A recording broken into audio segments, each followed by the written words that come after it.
Existe um mineral que é a chave para o nosso futuro verde. Só que, lá em Moçambique, ele está no centro de um conflito bem sério. A gente está falando da grafite e de como essa nossa busca por energia limpa acaba criando um paradoxo, sabe? De um lado, as comunidades locais, do outro, gigantes da mineração. Vamos entender essa história. Para entender, vamos direto para o olho do furacão.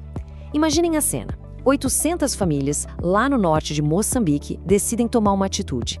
Elas simplesmente bloquearam o acesso à mina de Balama, que não é qualquer mina, é a maior da África. E olha, isso não foi um protestinho qualquer não. Foi uma ação que travou uma peça super importante na engrenagem global de energia. Isso já levanta uma pergunta, né? O que leva 800 famílias a arriscar tudo para peitar um gigante da mineração? Bom, como a gente vai ver, a resposta não é nada simples. Não é só uma briga por terra. Tem a ver com o futuro da energia limpa, com uma nova guerra fria por recursos e lá no fundo com uma luta por justiça. Ok, vamos dar um passo para trás e olhar o cenário completo. Para a gente sacar o que está rolando em Balama, precisamos entender o contexto maior. Afinal, por que esse mineral, a grafite, virou de repente o ouro negro do nosso século? E como é que uma briga num vilarejo de Moçambique causa esse rebuliço todo no mundo? Tudo começa com a grande virada energética da nossa geração. A gente está, aos poucos, deixando para trás os combustíveis fósseis e mergulhando de cabeça nas fontes renováveis. Só que tem um porém. A energia do sol e do vento tem um desafio. Como é que a gente guarda essa energia para usar depois? É aí que entra em cena uma nova geração de materiais. E o herói anônimo dessa revolução toda é a grafite. Isso mesmo, aquele material da ponta do lápis. Mas pode esquecer o lápis. A grafite é o ingrediente secreto das baterias que movem, bom, tudo, do celular no nosso bolso aos carros elétricos na rua. Sem ela, essa transição para um futuro mais verde simplesmente não rola.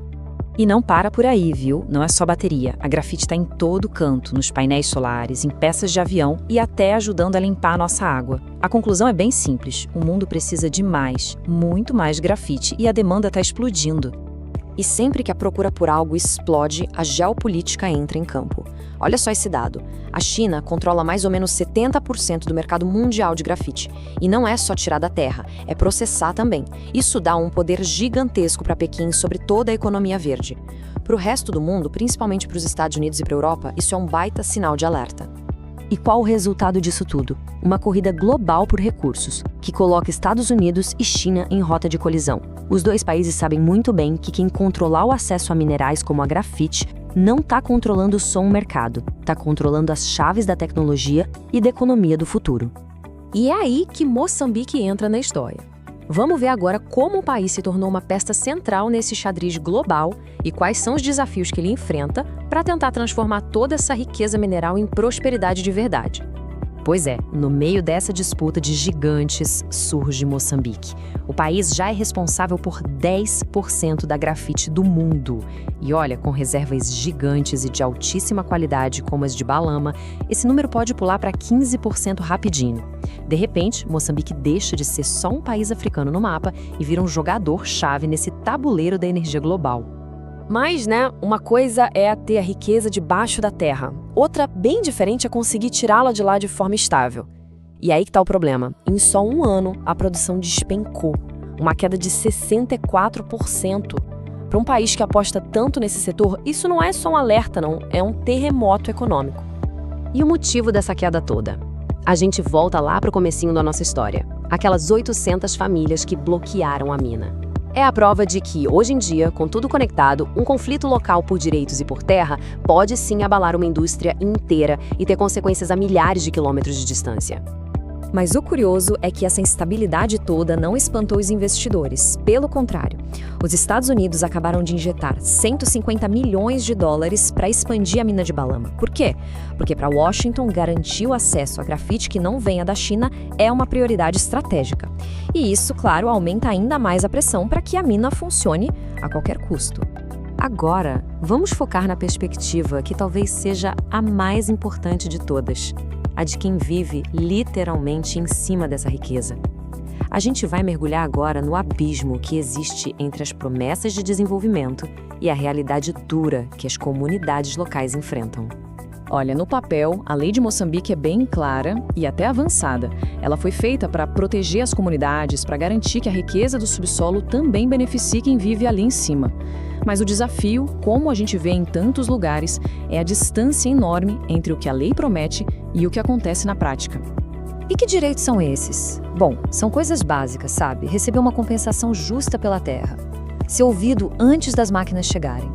Ter uma parte dos lucros revertida para a comunidade. E, claro, acesso à água limpa. São promessas simples, mas que, segundo o pessoal de Balama, estavam sendo quebradas uma por uma. E aqui a gente chega no coração do problema. De um lado, tem a promessa de uma vida melhor, com emprego, estrada, escola.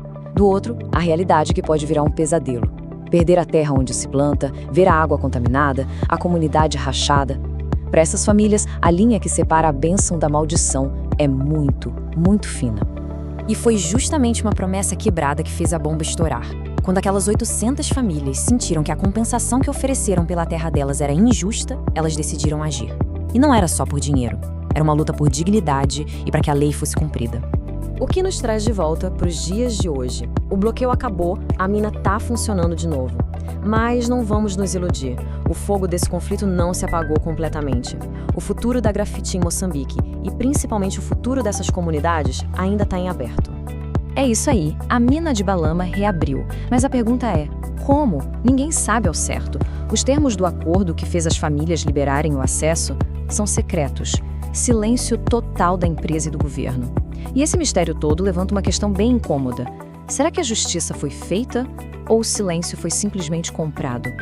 Tem uma frase de um ativista local que resume tudo isso perfeitamente. A nossa grafite não pode mover apenas o mundo, mas também impulsionar o nosso desenvolvimento. E a questão que fica no ar é essa. Essa corrida global por energia verde vai ser uma oportunidade de verdade para países como Moçambique? Ou vai ser só um novo tipo de exploração com uma roupagem moderna? A resposta para essa pergunta vai definir não só o futuro deles, mas também qual é o custo real da nossa consciência ecológica.